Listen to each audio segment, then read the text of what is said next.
پیارے بھائی اور بہن، اب ہم کلام شروع کریں گے، اور جیسا آپ لوگوں کو معلوم ہے کہ ہم پہلے 10 آیتوں پہ غور کر چکے تھے۔ اب ہم پیدائش کی کتاب باب 24 اور اس کی آیت 11 سے غور کرنا شروع کریں گے۔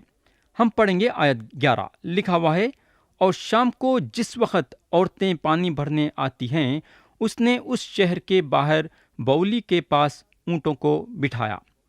اب شاید آپ لوگوں کو عجیب سا لگ رہا ہوگا کہ عورتیں پانی بھرنے کے لیے بولی کے پاس آئیں، مگر ہم کو معلوم ہونا چاہیے کہ صرف یہ لوگ نہیں تھے جو اونٹوں کو پانی پلاتے تھے، بلکہ عورتیں بہت سارے کام کرتے تھے وہ دنوں میں، آج کل کے عورتوں کو دیکھتے ہوئے۔ میرا بولنے کا مطلب یہ ہے کہ ہڈی توڑ محنت کرتے تھے۔ وہ دنوں میں عورتیں تھے جو پانی کا انتظام کرتے تھے اور جانوروں کا خیال کرتے تھے۔ مرد لوگ باہر کے کام میں لگے ہوئے رہتے تھے اور دوسرے باہر کے کاموں میں مصروف رہتے تھے۔ مگر دلچسپی کی بات یہ ہے کہ وہ دنوں میں عورتیں پانی بھرنے کے لیے جاتی تھیں۔ وہ دنوں میں یہ ایک دستور تھا جس پہ عمل کیا جاتا تھا۔ یہ خادم اس لیے ٹھہرا تھا، کئی کو بولے تو اس کے لیے یہ ایک اچھی بات نہیں تھی کہ ایک اجنبی ہوتے ہوئے پہلے خود اونٹوں کو پانی پلانا، بجائے وہ شہر والوں کو موقع دینے کا۔ پہلے شہر والوں کا حق بنتا تھا، اس کے بعد اجنبی کو موقع دیا جاتا تھا اونٹوں کو پانی پلانے کے لیے۔ یا اگر ہم غور کریں گے تو ہم کو معلوم ہوگا کہ یہ خادم خدا پہ بھروسہ رکھ رہا تھا۔ حضرت ابراہیم یہ کام کے لیے خدا پہ بھروسہ رکھے، اور اب خادم بھی خدا پہ بھروسہ رکھتا ہے۔ اب ہم آیت 12 سے 14 پڑھیں گے، لکھا ہوا ہے، اور کہا، اے خداون میرے آقا ابراہیم کے خدا، میں تیری منت کرتا ہوں کہ آج تو میرا کام بنا دے اور میرے آقا ابراہیم پر کرم کر۔ دیکھ، میں پانی کے چشمے پر کھڑا ہوں، اور اس شہر کے لوگوں کی بیٹیاں پانی بھرنے کو آتی ہیں۔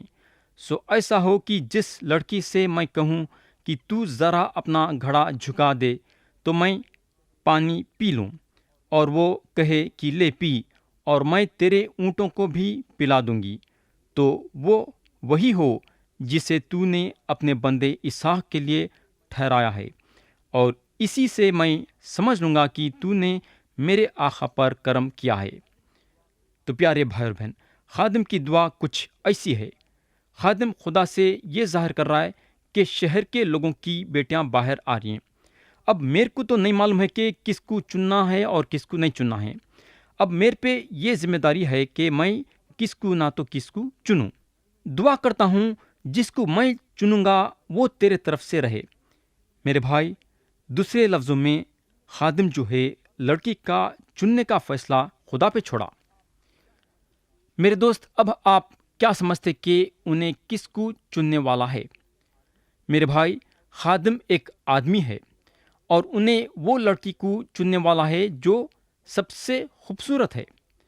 اور آپ یہاں ایک بات سے پکا ہو سکتے ہیں کہ ربقہ جو ہے خوبصورت عورت تھے۔ ہم کو معلوم ہونا چاہیے کہ خدا عورتوں کو خوبصورت بناتا ہے، اور اس میں کوئی غلطی کی بات نہیں ہے۔ اور میں یقین کرتا ہوں کہ خادم خوبصورت لڑکی کو چننے کا خیال کرا جو باہر آئی ہیں پانی بھرنے کے لیے۔ تو دوست، یہاں ختم ہوئی پہلی بات کہ حضرت ابراہیم کے خادم نکلتے ہیں اسحاق کے لیے دلہن لانے کے لیے۔ اب ہم دوسرے بات پہ جائیں گے، اور وہ ہے خادم ربقہ سے بولی کے پاس ملاقات کرتا ہے۔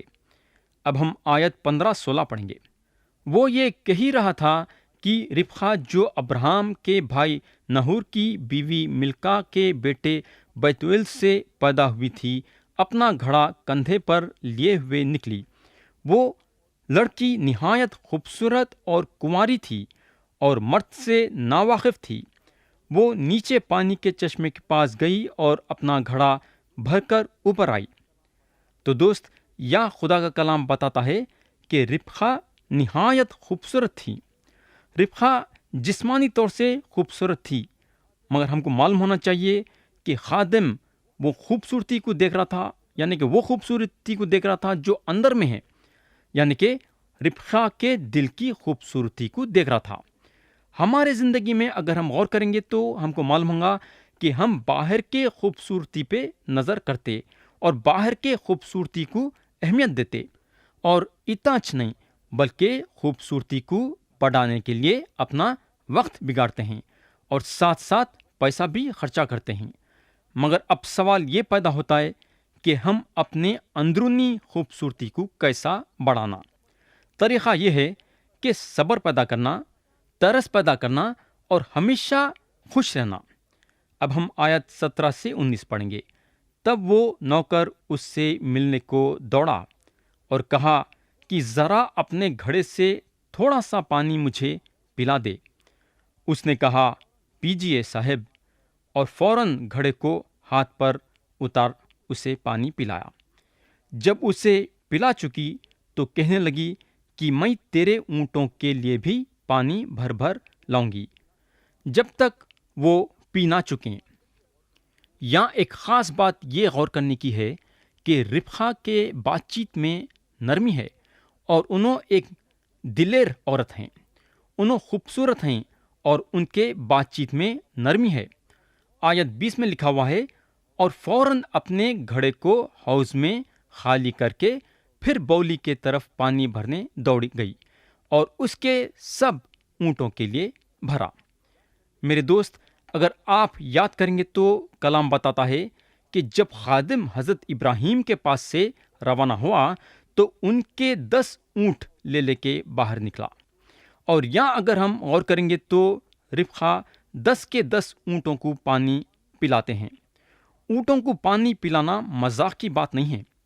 آپ سوچ سکتے کہ ربقا کو کتنے نئی مرتبہ بولی سے پانی کو سیننا پڑا۔ یہاں جو ہے صبر کی اور دلیری کی ضرورت ہے جو ربقا میں تھی۔ آیت 21 پڑھیں گے۔ وہ آدمی چپ چاپ اسے غور سے دیکھتا رہا تاکہ معلوم کرے کہ خداوند نے اس کا سفر مبارک کیا ہے یا نہیں۔ تو یہاں اگر ہم دیکھیں گے تو ہم کو معلوم ہوگا کہ خادم بس چپ چاپ کھڑا ہوا ہے، یہ دیکھتے ہوئے کہ کیا خدا اس کے سفر کو کامیاب کرا ہے یا نہیں، اور خادم کو یہ یقین ہو رہا ہے کہ خدا اس کے سفر کو کامیاب کرا ہے۔ آیت 22 سے 24 پڑھیں گے۔ اور جب اونٹ پی چکے تو اس شخص نے نصف مسقال سونے کی 1 نتھ اور 10 مسقال سونے کے 2 کڑے اس کے ہاتھوں کے لیے نکالے اور کہا کہ ذرا مجھے بتا کہ تو کس کی بیٹی ہے اور کیا تیرے باپ کے گھر میں ہمارے ٹکنے کی جگہ ہے؟ اس نے اس سے کہا کہ میں بیتویل کی بیٹی ہوں، وہ ملکا کا بیٹا ہے جو نہور سے اس کے ہوا۔ تو پیارے بھائی بہن، یہاں خادم کو صاف صاف نظر آتا ہے کہ یہ کام میں خدا کا بہت بڑا ہاتھ ہے۔ خدا یہ کام کو پورا کر رہا ہے۔ ہمارے کاموں میں خدا کا ہاتھ پڑنا ایک بڑھیا بات ہے۔ یا میں آپ لوگوں سے ایک سوال کروں گا، اب ہم میں سے کتنے لوگ ہیں جو ہمارے کاموں میں خدا کی نیک ہدایت لیتے ہیں؟ ہمارے کاموں کے بیچ میں خدا کو شامل کرنا ایک بہت ہی زبردست بات ہے۔ خادم اپنے یہ کام میں خدا کو شامل کرا اور یہ کام میں خدا کے ہاتھ کو دیکھا جس کے ذریعے سے اس کو کامیابی ملی۔ اب ہم آیت 25 اور 26 پڑھیں گے۔ لکھا ہوا ہے، اور یہ بھی اس سے کہا کہ ہمارے پاس بھوسا اور چارہ بہت ہے اور ٹکنے کی جگہ بھی ہے۔ تب اس آدمی نے جھک کر خداوند کو سجدہ کیا۔ تو یہاں دیکھیں گے تو خادم پہلا کام یہ کرا کہ جب اس کا کام بن گیا تو خدا کو سجدہ کرا۔ اس سے معلوم ہوتا ہے کہ خادم اپنے ساتھ خدا کو رکھا، اور جب کام بن گیا تو خادم اپنا فرض سمجھا خدا کے آگے اپنے گھٹنے ٹیک کے سجدہ کرنے کے لیے۔ ہم کتنے مرتبہ یہ کام کرتے ہیں میرے بھائی؟ جب تک ہمارا کام نہیں بنتا ہم خدا کو پکارتے، مگر جب خدا ہمارا کام بنا دیتا تو ہم پلٹ کے خدا کی طرف دیکھنا بھی نہیں چاہتے۔ گھٹنے ٹیکنے کی بات تو بہت دور کی ہے۔ اب ہم آیت 27 پڑھیں گے۔ اور کہا خداوند میرے آقا ابراہم کا خدا مبارک ہو، جس نے میرے آقا کو اپنے کرم اور راستی سے محروم نہیں رکھا، اور مجھے تو خداوند ٹھیک راہ پر چلا کر میرے آقا کے بھائیوں کے گھر لایا۔ پیارے بھائی اور بہن، خاص طور سے میں آپ کا توجہ یہ آیت کے دوسرے حصے پہ لانا چاہوں گا جہاں خادم بولتا ہے، اور مجھے تو خداوند ٹھیک راہ پر چلا کر میرے آقا کے بھائیوں کے گھر لایا۔ میرے بھائی، خدا وہ لوگوں کو صحیح راہ پہ لے کے چلتا ہے جو اس کے راہوں پہ چلتے ہیں۔ آپ اپنی راہ لیں گے اور خدا سے یہ امید کریں گے کہ خدا آپ کو کامیاب کرنا، یہ نہیں ہو سکتا۔ خدا کی راہ ہم کو کامیاب کرتی ہے اور اس کے راہوں پہ چلنے سے ہم کو کامیابی ملتی ہے۔ خادم خدا کے راہوں پہ تھا اور اس کو کامیابی ملی۔ جو خدا کے راہوں میں ہے، جو چاہتے ہیں کہ خدا ان کو آگے لے کے بڑھنا اور جو خدا کے فرما بردار ہیں، خدا ان کو ان کی زندگی میں ضرور آگے بڑھائے گا اور کامیابی دیں گا۔ خدا ہر ایک کو اپنے راہوں پہ لے کے چلنے کے لیے تیار ہے جو اس کو اپنا دل دیتے ہیں۔ اب ہم آیت 28 سے 29 پڑھیں گے۔ لکھا ہوا ہے، تب اس لڑکی نے دوڑ کر اپنی ماں کے گھر میں یہ سب حال کہہ سنایا، اور ربقا کا ایک بھائی تھا جس کا نام لابن تھا، وہ باہر پانی کے چشمے پر اس آدمی کے پاس دوڑا گیا۔ پیارے دوست، یا میں آپ کو خبردار کرنا چاہوں گا، خاص طور سے لابن کو مد نظر رکھتے ہوئے۔ لابن ایک ایسے انسان تھے جس کو دنیا کے چیزوں کی خواہش تھی۔ پیسہ، زیور، جائیداد وغیرہ وغیرہ ان کو پسند تھا۔ جب دنیاوی چیزوں میں ان کی نظر پڑتی تھی تو انہوں خوش ہوتے تھے۔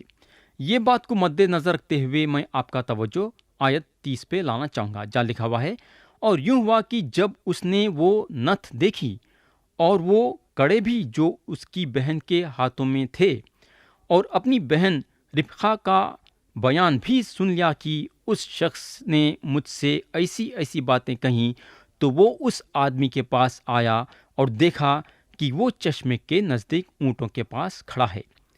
تو یہاں خادم اونٹوں کے ساتھ بولی کے پاس کھڑا تھا، یہ دیکھتے ہوئے کہ کون اس کے پاس آئے گا اس کو ربقا کے گھر کو لے کے جانے کے لیے۔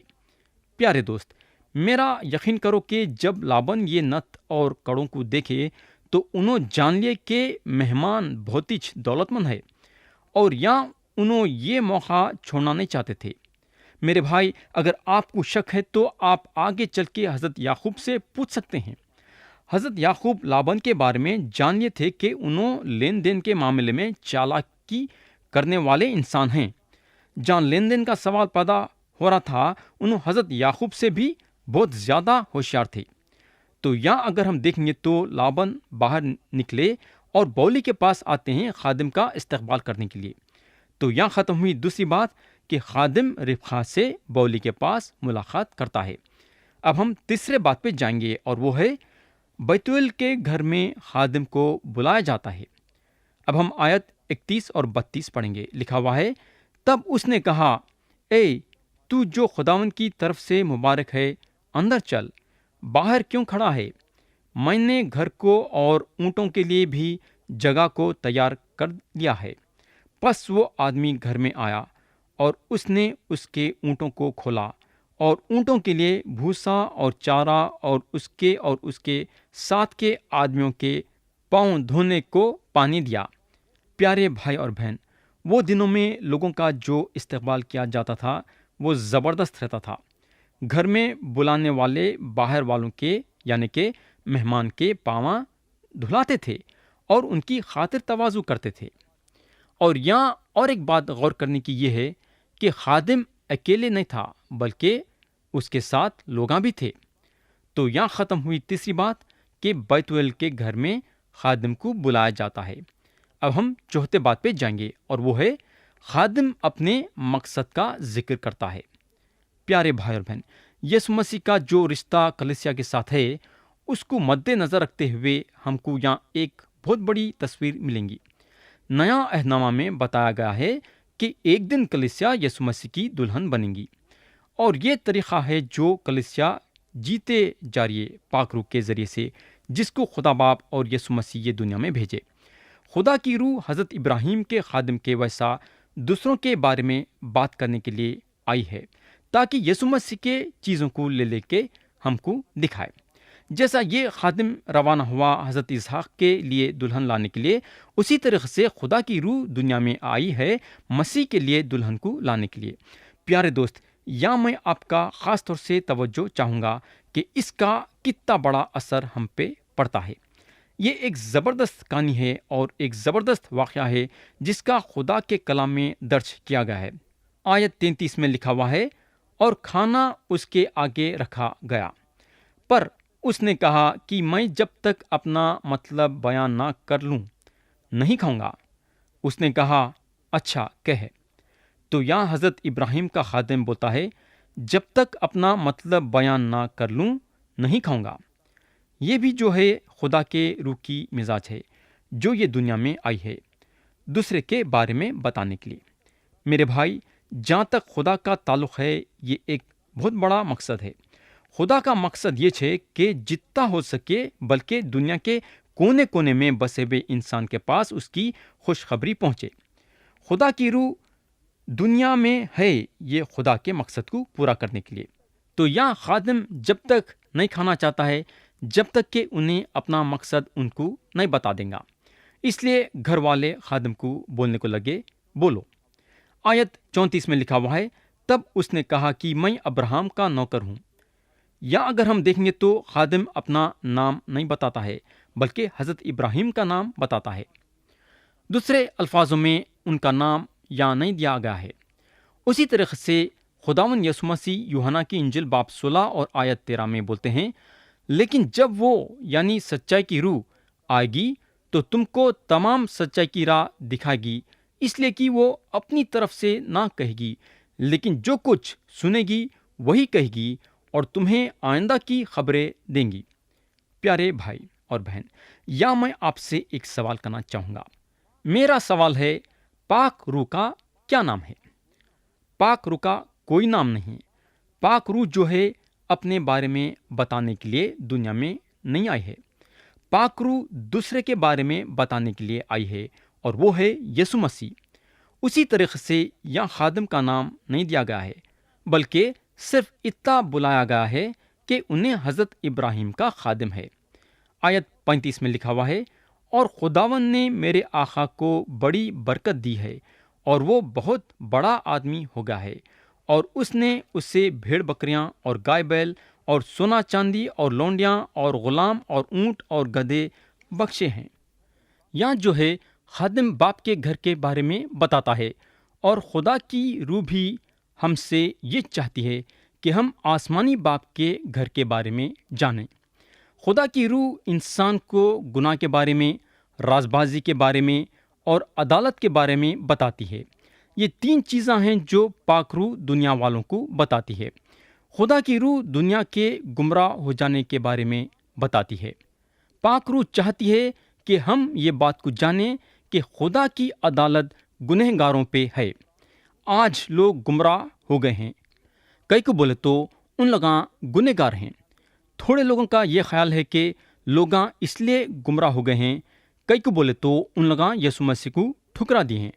مگر دیکھا گیا تو یسوع مسیح کو ٹھکرانے سے گمراہ نہیں ہوئے ہیں بلکہ گمراہ اس لیے ہو گئے ہیں کیونکہ وہ گنہگار ہیں۔ ایک گنہگارچ یسوع مسیح کو ٹھکراتا ہے تو بولنے کا مطلب یہ ہے کہ ان کے زندگی میں گناہ ہے جس کے وجہ سے انہوں گمراہ ہو گئے ہیں۔ چاہے وہ یسوع مسیح کے بارے میں سنے ہیں یا نہیں سنے ہیں، وہ لوگ گمراہ ہیں۔ تو میرے بھائی، آج انسان کی یہ حالت ہے۔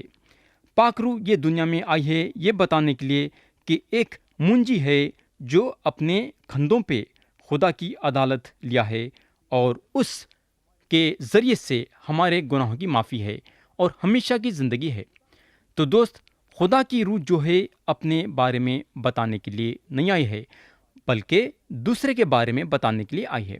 تو پیارے بھائی اور بہن، اگر آپ اپنے گناہوں کا اقرار کر کے یسوع مسیح پہ ایمان نہیں لائے ہیں تو آج پاک روح آپ کے سامنے ہیں یہ بولنے کے لیے کہ آپ کو اپنے گناہوں کی معافی مل سکتی ہے اگر آپ اپنے گناہوں کا اقرار خدا کے سامنے کر کے یسوع مسیح پہ ایمان لاتے ہیں۔ تو میرے دوست، خدا یسوع مسیح کے ذریعے سے آپ کو گناہوں کی معافی اور ہمیشہ کی زندگی دینا چاہتا ہے۔ کیا آپ آج اور اب اور اسی وقت خدا کی طرف سے یہ حاصل کرنے کے لیے تیار ہیں؟ کیا مرضی آپ کی ہے اور فیصلہ آپ کا ہے۔